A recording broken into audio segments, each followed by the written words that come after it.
আমি ডাক্তার মঞ্জুর Morshed, new York থেকে। আজকে কথা বলবো যে শরীরের ব্যথা বেদনা অনেকের হয়তো যাচ্ছে না, বিশেষ করে রাত্রিবেলা এটি অনেক বেড়ে যায়। তো এমন কি কোনো খাবার খাচ্ছেন যেটার জন্য হয়তো আপনার ব্যথা বেদনাটা বেশি হচ্ছে? সেই ব্যাপারে আজকে আলাপ করব। আমরা তো খাওয়া দাওয়াতে সবসময় সচেতন থাকি, মোটামুটি বিশেষ করে রাত্রিবেলা খাওয়া দাওয়ার ব্যাপারে একটু বেশি সচেতন থাকতে হবে। কারণ রাত্রে খাওয়া দাওয়া যদি একটু অনিয়ম মাফিক হয়ে থাকে, তখন শুধুমাত্র যে ইনডাইজেশন বা অন্য কিছু হতে পারে, শুধু সেটি নয়, এমনকি আপনার ব্যথা বেদনা যাদের আছে তাদেরও ক্ষতি হতে পারে।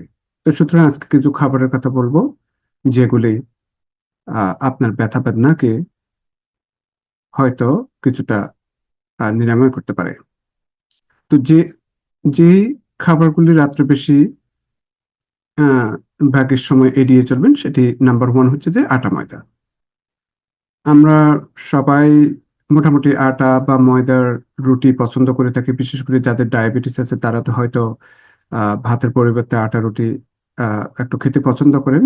তবে এই যে রিফাইন কার্বোহাইড্রেট রাত্রেবেলা খেলে, এতে যে শুধু হজমের সমস্যা হতে পারে এবং যার ফলে আহ বিভিন্ন ধরনের গ্যাস্ট্রাইটিসে ভুগতে পারেন। শুধু সেটি নয়, বরং আপনার আহ ইনফ্লেমেশনও বেড়ে যেতে পারে, যেটিতে আপনার ব্যথা বেদনাটা হয়তো বেশি হওয়ার সম্ভাবনা থাকে। আর তো ওবেসিটির কথা বা এই মুহূর্তে নাই বা বললাম। আরেকটা হচ্ছে যে সালাদ। আমরা অনেকেই হয়তো মনে করি যে শাকসবজি, কাঁচা শাকসবজি দিয়ে সালাদ যদি আমি রাত্রে খেতে পারি তাহলে হয়তো ভালোই হয়ে থাকে। শাকসবজি ভালো, কিন্তু রাত্রিবেলা শাকসবজি খেলে এটি হজমে আহ প্রবলেম করতে পারে। এই জন্য শাকসবজিতে অনেক ফাইবার থাকে এবং আহ, এই ফাইবার জনিত কমপ্লেক্স কার্বোহাইড্রেট গুলি শুধু হজমে অসুবিধা করে না, বরং এটি কিন্তু আপনার আহ, একটু ইনফ্লেমেশনও একটু বাড়িয়ে দিতে পারে। তো এই জন্য তবে রাত্রে একটু অল্প অলিভ অয়েল দিয়ে নাড়াচাড়া করে খান এবং সামান্য খাওয়া যেতে পারে। আরেকটা হচ্ছে যে কফি। আমরা সকালে হয়তো ঘুম থেকে উঠে কফি খাই, হয়তো দুপুরে বা বিকালে হয়তো কফি খেয়ে থাকি। তো এই কফি রাত্রেবেলা না খাওয়াই বেটার। কেননা এতে শুধু যে ঘুমের যে প্রবলেম করে শুধু সেটি নয়, এরপরে আপনার যে ইনফ্লামেশনও বাড়িয়ে দিতে পারে। তো এছাড়াও যে সমস্ত খাবার দাবার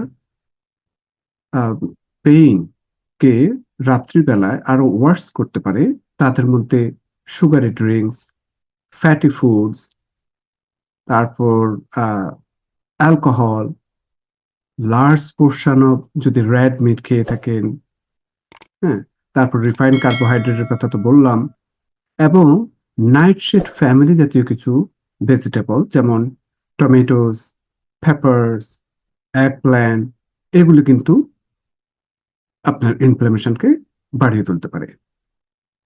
তো এই যে আমি বললাম যে রাত্রেবেলা পেইনটা অনেকের হয়তো বেড়ে যেতে পারে, এটির কিছু কারণ থাকতে পারে। একটা কারণ হচ্ছে যে হরমোনের ইমব্যালেন্স। আপনি জানেন যে রাত্রিবেলায় আমাদের কর্টিসল, যেটা স্ট্রেস হরমোন, সেটি কমে যায়, অ্যান্টি ইনফ্ল্যামেটরি হরমোনটা কমে যায়, বিশেষ করে রাত্রের মিড নাইটে। তো এটি কিন্তু একটা কারণ হতে পারে। আর অন্য কারণের মধ্যে হয়তো হতে পারে স্লিপ পজিশন। আমরা যেভাবে হয়তো রাত্রিবেলায় শুয়ে থাকি, সেটি হয়তো জয়েন্টের উপর প্রভাব ফেলতে পারে, মাসেল গুলো স্টিফ হতে পারে। অনেকে হয়তো স্টোমাকের উপর প্রেসার রেখে হয়তো ঘুমাতে পছন্দ করি, এবং এতে আপনার ব্যাকের উপর অনেকে হয়তো প্রেসারটা পড়তে পারে। তো সুতরাং স্লিপিং পজিশনটা কিন্তু একটা ইম্পর্টেন্ট। আরেকটি হচ্ছে যে বডি টেম্পারেচার। বডি টেম্পারেচার রাত্রিবেলায় কিন্তু কমে যায়, এবং যার ফলে মাসকুলোস্কেলেটাল যে পেইন গুলি আছে সেগুলি কিন্তু একটু বেড়ে যাওয়ার সম্ভাবনা থাকে। তো এই জন্য যেই ঘরে আপনি শুবেন সেখানে যাতে বডি টেম্পারেচারটা যাতে একটু মোটামুটি বেডরুমটা একটু কুল থাকে রাত্রিবেলা, সেদিকে খেয়াল রাখবেন। আর যাদের মাল্টিপল স্ক্লেরোসিস আছে তাদের তো মাসেল স্টিফ দেখা যায়, টিংলিং সেন্সেশন, ফ্যাটিগ এই ধরনের দেখা যেতে পারে, এবং রাত্রিবেলা কিন্তু এদের বেড়ে যায়। আর যাদের রিউমাটয়েড আর্থ্রাইটিস আছে তাদের জয়েন্ট পেইন, সোয়েলিং কিন্তু রাত্রিবেলায় অনেক বেড়ে যায়।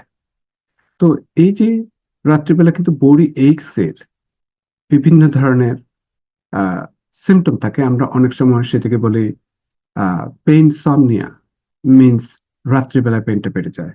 এটি নার্ভ পেইন হতে পারে, যে কোনো একটা সিঙ্গেল নার্ভের উপর যদি ড্যামেজ হয়ে থাকে বা ইনজুরি হয়ে থাকে, তখন pains and needle sensation, burning sensation এই ধরনের হতে পারে। এটা হচ্ছে যে নার্ভ পেইন। যেমন আপনার কার্পাল টানেল সিনড্রোম, হ্যাঁ, মিডিয়ান নার্ভ, আমাদের হাতের মিডিয়ান নার্ভের উপর প্রভাব ফেললে এটি কিন্তু আপনার হাতে পেইন করতে পারে। মাসেল পেইন, বিশেষ করে আপনার যাদের র্যান্ডম শার্প পেইন আছে কিংবা ডিপ এইকি পেইন, এটা কিন্তু দেখা দিতে পারে, দেখা যায়। তারপর বোন পেইন, অনেক সময় এটি এত ডিপ যে যে একটু নড়াচড়া করলে বোনটা, ওই স্পেসিফিক বোনটাতে অনেক পেইন হতে পারে। আর হরমোনের ডেফিসিয়েন্সি তো বললাম, বিশেষ করে মেনোপজ যাদের হয়ে থাকে, মহিলাদের 50 এন্ড অ্যাবাভ, তাদের কিন্তু বোন পেইন হতে পারে, বিশেষ করে অস্টিওপোরোসিসের কারণে। কারণ বোন তখন অ্যাস্ট্রোজেনের অভাবে অনেক ক্ষয় হয়ে যায়। তারপর জয়েন্ট পেইন তো আমি বললাম বিভিন্ন ধরনের জয়েন্ট পেইন, এটা কোন কন্ডিশন। আর বিশেষ করে যাদের স্পাইনের কার্ভেচারের প্রবলেম আছে, যাদের অ্যালাইনমেন্টটা ঠিক নাই, কিংবা যাদের অ্যাঙ্কোলাইজিং স্পন্ডোলাইসিস আছে, তাদের ক্ষেত্রে কিন্তু এই পেইন বেড়ে যায়। এবং সবশেষে বলবো হেডেক।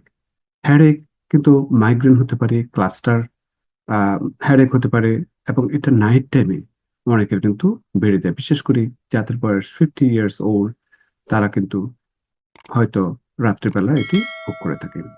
তো কি পয়েন্ট হচ্ছে যে যে আপনি এমন খাবার খাবেন যাতে আপনার এই ইনফ্লামেশনটা যাতে কিভাবে রাত্রিবেলা কম হয়ে থাকে, যাতে ইনফ্লামেশনটা যাতে কোনো অবস্থাতে ট্রিগার না হয়ে থাকে, সেদিকে খেয়াল রাখতে হবে।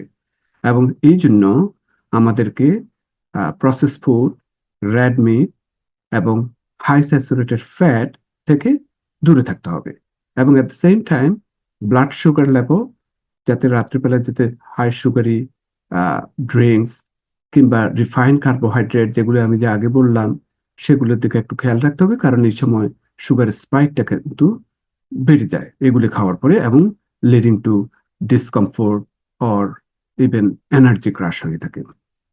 এবং এর সাথে সাথে ডাইজেস্টিভ সিস্টেমে প্রভাব ফেলে থাকে, এবং স্লিপ ডিস্টারবেশন হয়ে থাকে। তো যে খাবারগুলো খাবেন, যেগুলি মাসেল পেইন কিংবা পেইন ওয়ার্স না হওয়ার সম্ভাবনা থাকে, সেগুলি হচ্ছে যে লিন প্রোটিন, যেগুলি আপনার চিকেন, ফিশ এই ধরনের খাবার খেতে পারেন। তারপর কমপ্লেক্স কার্বোহাইড্রেট যদি নিতে হয়, হয়তো ব্রাউন রাইস বা কুইনোয়া, এগুলা নেওয়া যেতে পারে। ভেজিটেবল আপনি খাবেন দিনের বেলায়, প্ল্যান্টি অফ রিচ ফাইবার যুক্ত ভেজিটেবল খাবেন, কিন্তু রাত্রিবেলা একটু কম খাবেন। এবং সবচেয়ে ড্রিঙ্ক ওয়াটার অথবা হার্বাল টি খেতে পারেন। অ্যাগেইন ওয়াটারও কিন্তু রাত্রে ঘুমানোর 2 বা 3 ঘন্টা আগে থেকে আর না খাওয়াই বেটার, কারণ এতে আপনার হয়তো রাত্রেবেলা ঘুমের ডিস্টার্ব হতে পারে। তো আশা করি ভিডিওটা ভালো লেগেছে। Thank you.